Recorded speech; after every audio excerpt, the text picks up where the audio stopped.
It was a Friday night at La Valor Grand Hotel, the kind of place where even the chandeliers cost more than most people's yearly salary.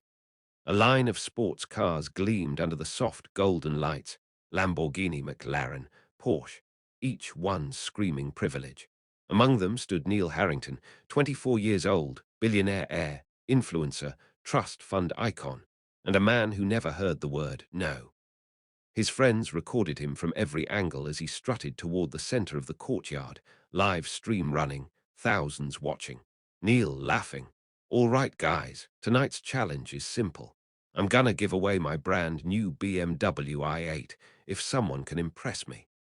He turned and pointed toward a man sitting alone on the edge of the fountain. A black homeless man with a worn coat and shoes barely holding together. His beard untrimmed, his hair messy, his guitar old and cracked, strings rusty but still intact. People were stepping around him as if he didn't exist. Neil shouted loudly on purpose. Hey you, yeah, you with the guitar, play something good, and I'll give you this car. Deal. His friends laughed. The live stream comments exploded with emojis and insults. The man looked up slowly. His eyes didn't show anger. They showed exhaustion, the kind only life can carve into a person. For a long moment, he didn't move at all. Then he whispered, "Is that what music is now? A circus trick for rich kids?" Neil smirked, lifting the keys in front of the camera. No, music is whatever goes viral, so play if you can. The entire restaurant paused. The night had changed it. The homeless man, Isaiah Carter, placed the guitar in his lap like it was something sacred. He wiped the dust off the strings as the crowd watched with amusement, some recording, some mocking. A waiter whispered, "He doesn't look like he can play anything." Neil folded his arms, confident the clip would turn into a funny tick-tock. Then Isaiah closed his eyes, and the first chord hit, not just sound, emotion. A single, flawless, soul-soaked jazz chord that froze the entire courtyard. The second chord followed. Then a run so smooth, so complicated, it didn't sound human. Heads turned. Conversations stopped mid-sentence. People entering the hotel stopped walking. It wasn't street performance. It wasn't even professional. It was mastery. In seconds, the entire vibe shifted from comedy to shock. Neil's jaw dropped. His friend whispered, "Bro, he's better than the musicians your dad pays at parties." Isaiah played as if the guitar strings were tied to his heartbeat. The music told a story of love, pain, loss, hope, all without a single word.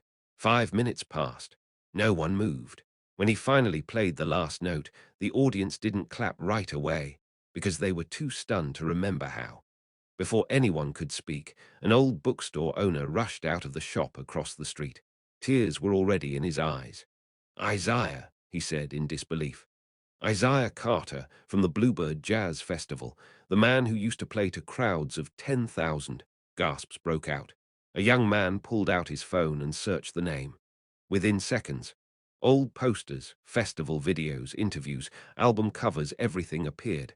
Isaiah Carter wasn't just good, he was once famous, a prodigy, a headliner, a legend. But then it all disappeared. Someone asked quietly, "What happened to you?" Isaiah looked at the ground, voice trembling. "My wife died in a fire. My son didn't make it. I lost my home, then my mind. The world kept walking and I stopped existing." People cried. Even Neil couldn't lift his eyes. This wasn't a joke anymore. This was a story of a man who had everything and lost everything. The crowd now stood in a circle around Isaiah, some recording, some praying, some just listening with broken hearts. Neil stepped forward, guilt almost visible on his face.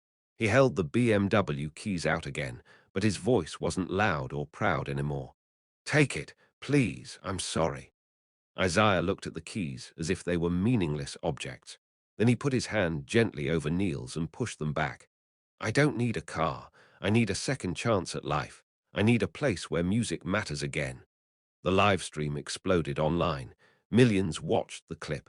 People demanded justice for Isaiah. Within 72 hours, heavy checkmark. A jazz foundation offered him a recording contract, heavy checkmark. A community raised money to get him housing, heavy checkmark talk shows, invited him music schools, offered to hire him as a mentor. Isaiah didn't win the car. He won back his purpose. Neil released a statement.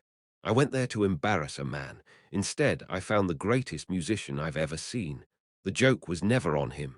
It was on me. And somewhere, on a small stage in a small jazz club, Isaiah Carter played again. Not for a car, not for money, but for freedom.